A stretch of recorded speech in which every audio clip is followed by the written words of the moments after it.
For the first time since 2004, there will not be a single Doctor Who episode this year. Hello everybody, and welcome back to the Trek Guy. Today, I'm making a video that I didn't want to have to make. If you haven't heard the news, Doctor Who has effectively been canceled. While Star Trek will always be my first love in the sci-fi realm, I'm also a very avid fan of Doctor Who. I've been a fan of Doctor Who for nearly a decade and a half at this point, which is, the majority of my life. I mean, I remember the sadness and excitement that came with Regenerations. I was there when Peter Capaldi, my favorite Doctor, graced our screens for the first time. I remember Christmas specials, waiting all day to watch them that night. And, now it just seems like all that's gone with a vague promise of something might come eventually. In this video today, we're going to talk about the news, the official statements put out by both the BBC and Russell T Davies on his Instagram, and what exactly those mean. We're going to talk about what exactly happened with Doctor Who. How did we get to this point? And then we're going to talk about what's next for Doctor Who. The BBC's official statement said, as part of securing the next phase of the show for future generations, and in line with the BBC's charter agreement requirements, the BBC will put Doctor Who out to competitive tender this year. Doctor Who remains an important part of the BBC, and this tender underpins the BBC's continued commitment to Doctor Who, ensuring audiences will enjoy the show for years to come.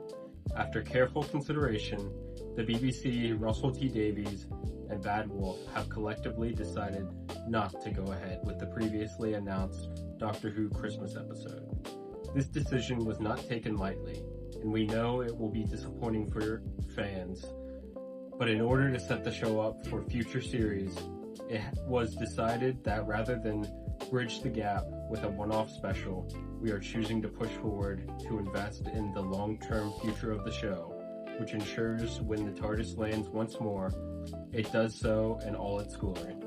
Now, this statement was a little bit confusing. It's really kind of just brushing everything under the rug, using a lot of corporate lingo and everything, but I'll explain what exactly this means. First off, it means that Russell T Davies and Bad Wolf Studios are gone, and that Doctor Who doesn't officially have a studio where it can be filmed. And you'll notice in this statement that they never actually say that the show is canceled. And, technically the show isn't canceled. It's put out for competitive tender. But the show is effectively canceled because there's nothing in production, no plans of where to go next, just a vague promise that we're looking into it right now. Which, if you know your Doctor Who history, is the same thing that they promised to us in 1989 when the show went off air. They promised that, we're working on what comes next and everything, trying to find the right partner and everything. And of course, we didn't have Doctor Who back as a TV show, at least, until 2005. If you don't know what competitive tender means, it essentially means that the BBC is allowing different producers and studios to put out their bid for Doctor Who, and to essentially see their creative pitch, what they bring to the table, and decide where to move from there. But the problem with this is that as of right now, Doctor Who is a little bit of a poison chalice for studios. Doctor Who has kind of been in the hole with ratings for many years at this point. And I can't imagine that any studios are really looking to pick this up anytime soon. Unless someone just comes along that's a really big fan of Doctor Who and has the money to fund it. I can't imagine that anyone's really looking into this.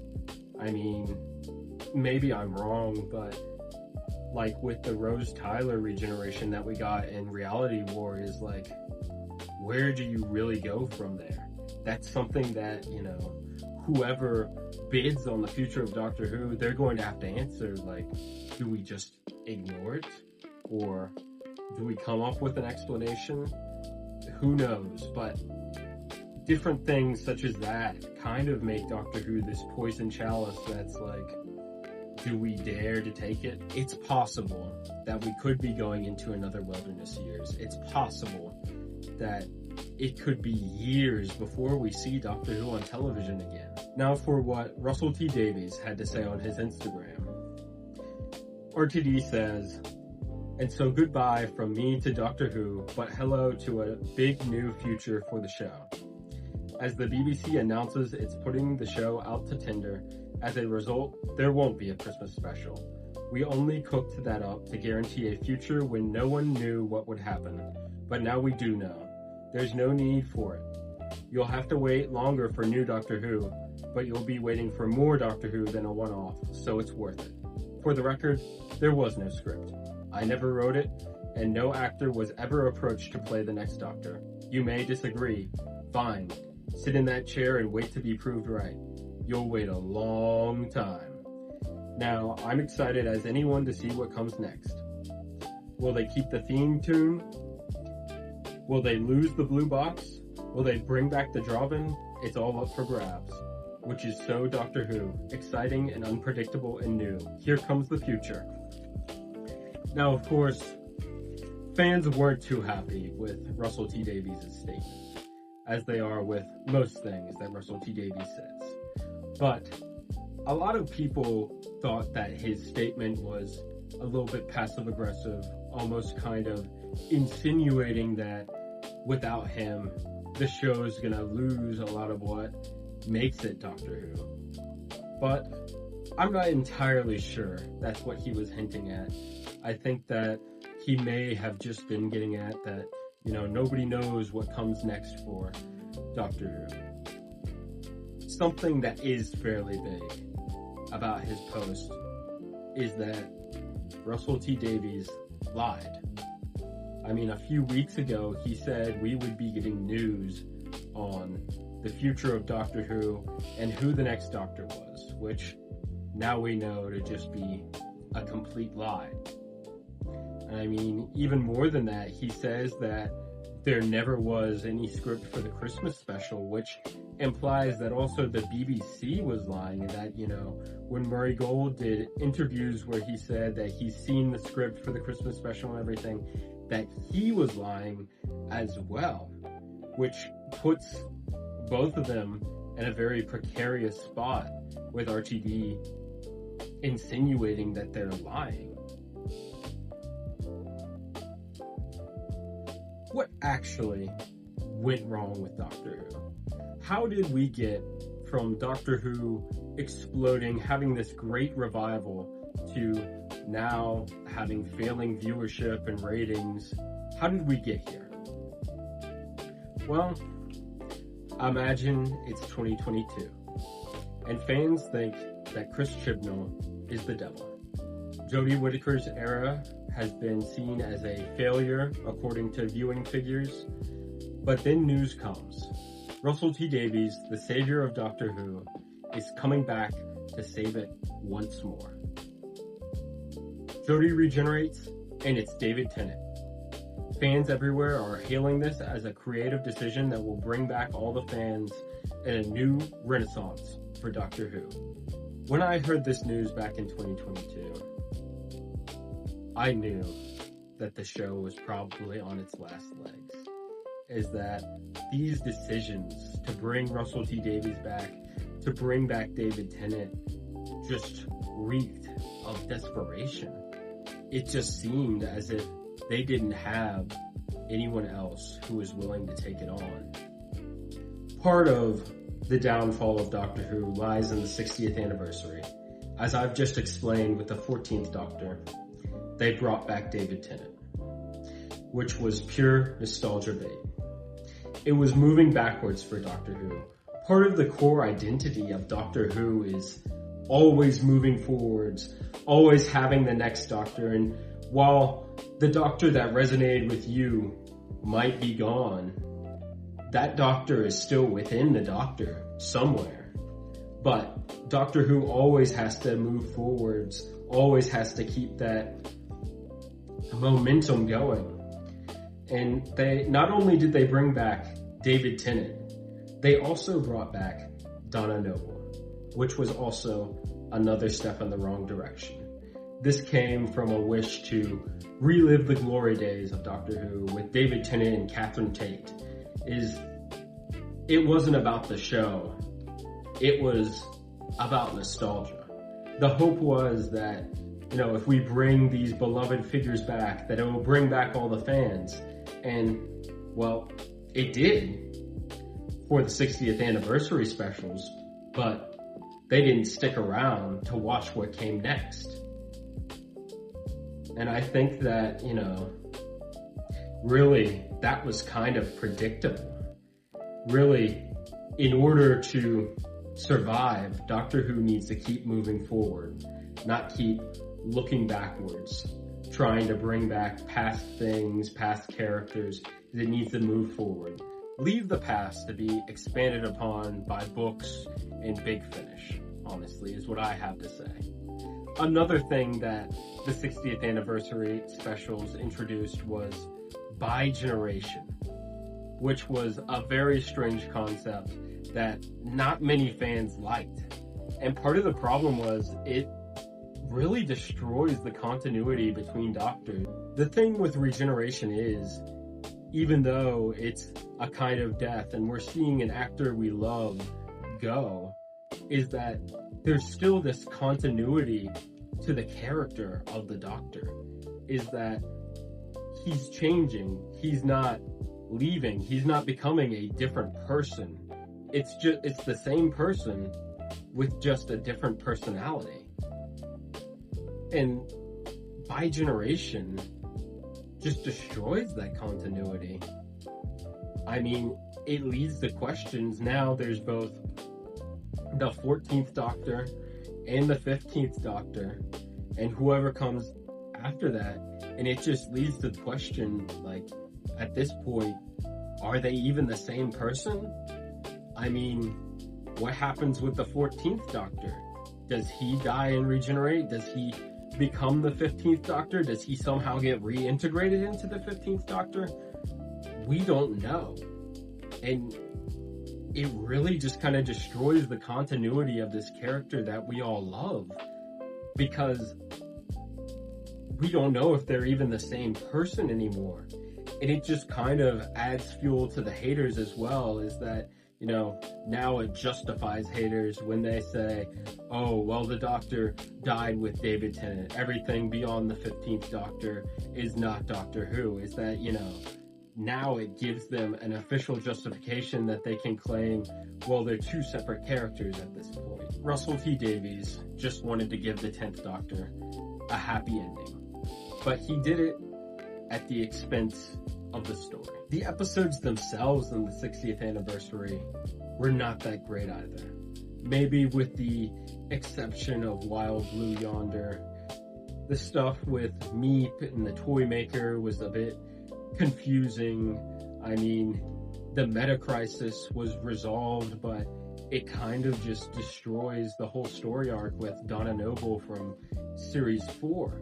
Most people who tuned in for the specials for David Tennant also left when he left, proving that the idea for the 60th anniversary, bringing back David Tennant and bringing back all the fans, was a failure.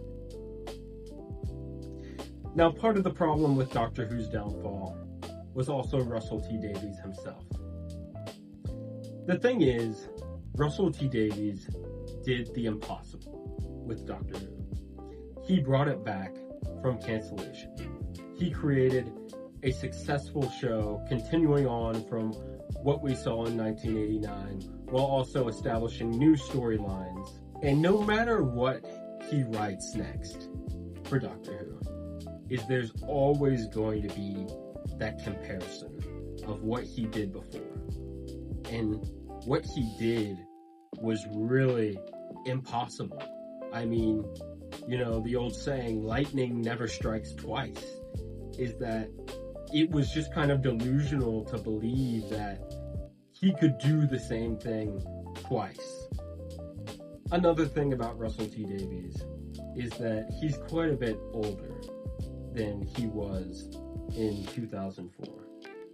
And while, this isn't to say that older people can't be good writers and everything, is that it's just to say that Russell T Davies writing now was writing for a different audience than he had in 2005.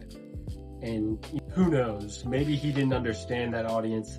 There's different things and how he responds to fans and everything. I mean, part of Russell T Davies' problem was his use of social media.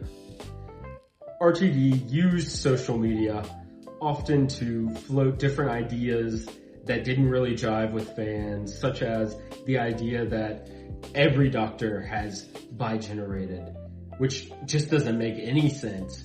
I mean, also, he seemed to think that any bit of backlash that he got, he needed to defend himself against. I mean, when Destination Skaro released with the 14th Doctor, Russell T Davies put out a statement saying that, this is what we think Davros looks like from now on. And different fans questioned him on that, and his responses were, oh, poor baby, and stuff such as that. And it's like, often it's better just not to respond to the haters. But Russell T Davies had to get involved in these online arguments and everything. And, personally, I think that's just a product of his age, is, he didn't grow up with social media like the rest of us. So it's a bit of a different experience. He might not have the same disposition to just ignore hate when it comes to him online. And I mean, another one of his statements that he put out that kind of shows that he couldn't really gauge where the audience was anymore is that his whole idea for Doctor Who, as said in one of his interviews, was that we just put out stuff and we hope that it generates content, which is frankly an outrageous statement, that he thinks that just whatever generates content is what is best for the show.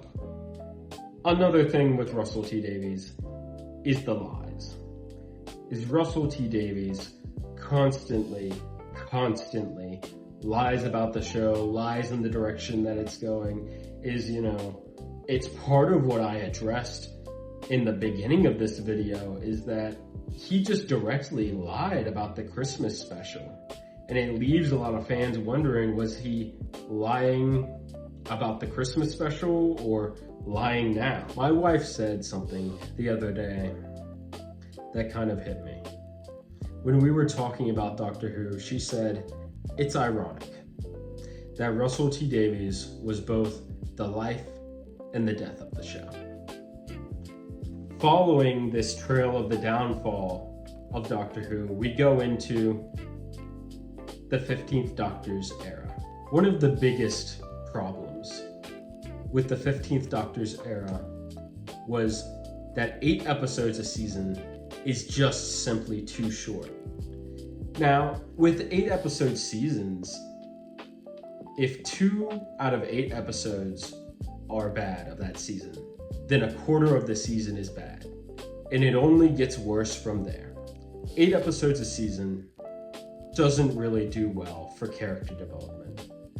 Such as in the show, in order to explain why Ruby and the Doctor just instantly get along so well in Space Babies, it's explained that they've been traveling for a while at this point, which is kind of insane to go from, the first episode where the Doctor and the companion meet to, oh, now they've been traveling for a while.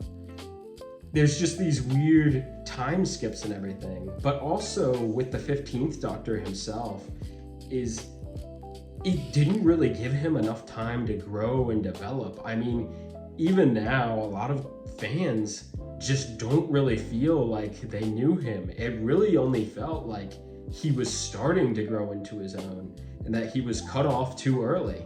Another weird thing with the 15th Doctor's era was the decision to set the show back to season 1. I mean, for years now, we had been going from series 1 all the way up to series 13, and then now essentially we're starting back at season 1, which is how they numbered the classic series. It just didn't make sense to a lot of fans, and it was a little bit confusing to new viewers as well, even though that was the target demographic for this change. It just didn't really make as much sense to them. The 15th Doctor's era had this weird obsession with magic, which just kind of felt not very Doctor Who, because Doctor Who has kind of always had this underlying idea that there's always a scientific explanation for everything. And with the pantheon of gods, it just felt like Doctor Who was delving too far into magic. And there's more disappointing things as well, such as the Beatles episode just felt like straight up clickbait. I mean, they advertised this episode like centering around the Beatles and everything, and they barely play a part. They're just there essentially. And I mean, companions as well. Companions in this era barely give the Doctor any pushback. I mean, Belinda gave a little bit of pushback in her first 2 episodes, but from that point on, it just seemed like she implicitly trusts the Doctor, which, is kind of crazy considering Russell T Davies wrote for the 10th Doctor, and part of the whole philosophy in that era was that the Doctor needs companions to stop him when he's gone too far. It's hard to believe that Russell T Davies could have made these mistakes. There were also mystery boxes with no real payoff. I mean, Ruby's mother was ordinary, even though all these magical things seemed to be happening around Ruby. It just felt like revealing that her mother was just an ordinary woman was just pulling the rug out from under our feet.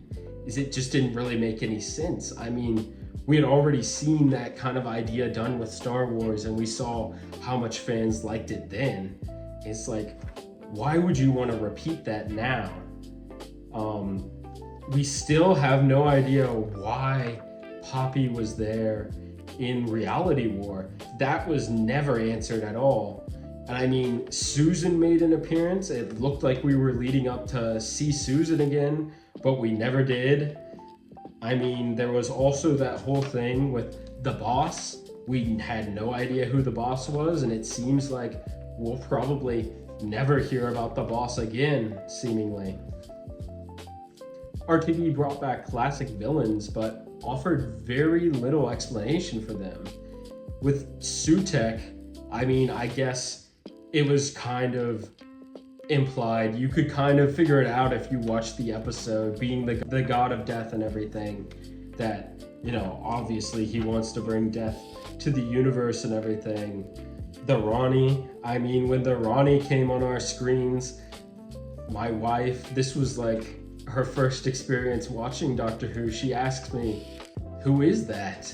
Because, there wasn't really a clear explanation of who the Ronnie was, and I kind of had to give her the rundown from classic Doctor Who.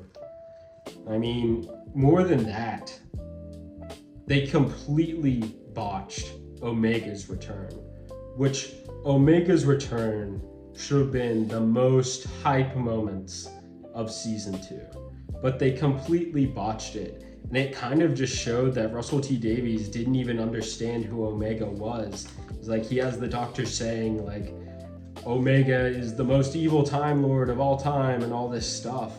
But that doesn't really make sense, because in classic Doctor Who, the Doctor says, Omega's my hero and everything. And Omega wasn't necessarily evil. He was more portrayed as this classic villain who didn't get the credit he was deserving of, and who had been ignored by his entire society. And then, of course, the nail in the coffin is the Rose regeneration. Having the Doctor regenerate into Rose was just such a nonsensical decision, and it's clear that this was just inspired by Russell T Davies' desire to generate content. Another failing was partnering with Disney. Disney failed to give Doctor Who proper marketing to appeal to new fans. It really seems like what Disney expected from Doctor Who was for Doctor Who to be a global hit. And when they didn't get that global hit, Disney was ready to drop them. But I think anyone could really see this coming. I mean, Disney has kind of shown they aren't interested in long-term TV shows. I mean, if you've seen anything that's come out of Star Wars, like Andor and The Mandalorian, is both of those shows only went 2 or 3 seasons.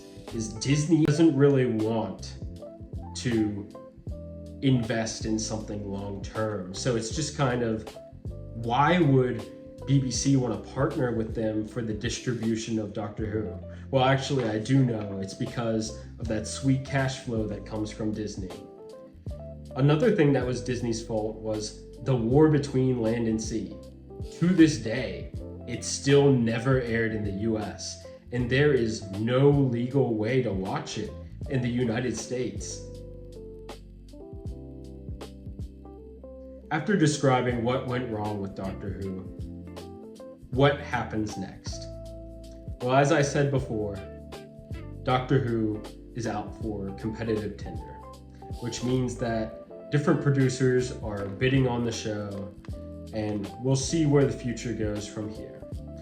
I am confident that Doctor Who will come back in some form. I'm confident that Doctor Who will return to TV someday.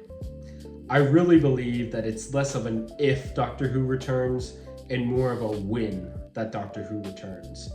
But the problem is, it really could be years. It could be over a decade, because I really feel that studios will be scared to touch Doctor Who at this point.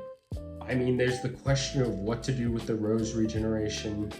Something that I think is very plausible is that we might get another TV movie. I think that it would be an easier sell for a producer to make a TV movie and see what happens with that, rather than, invest full in the future of the show. I feel like that's an easier sell than asking a producer to invest in a show that for all intents and purposes is failing.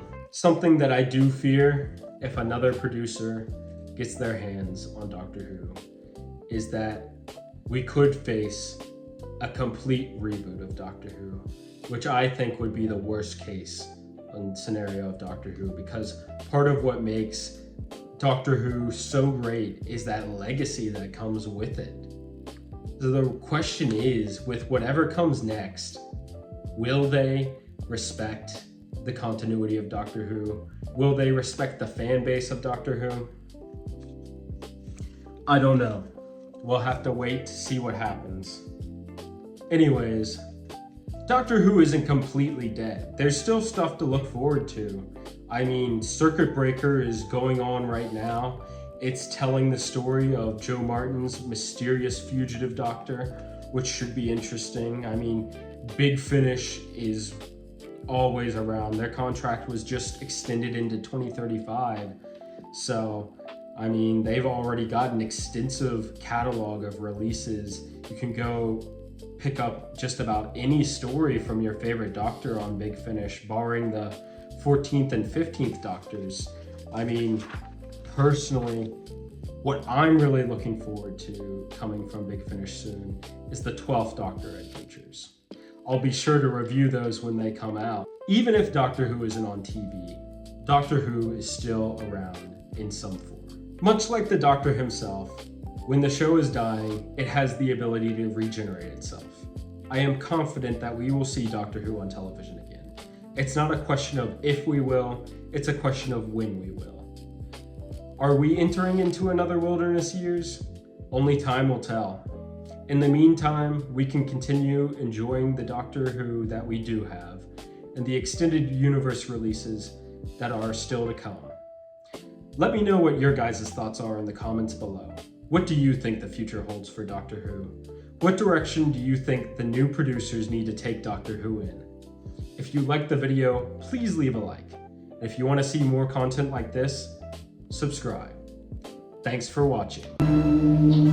One day, I shall come back. Yes, I shall come back.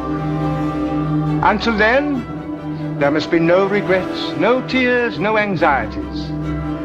Just go forward in all your beliefs and prove to me that I am not mistaken in mine.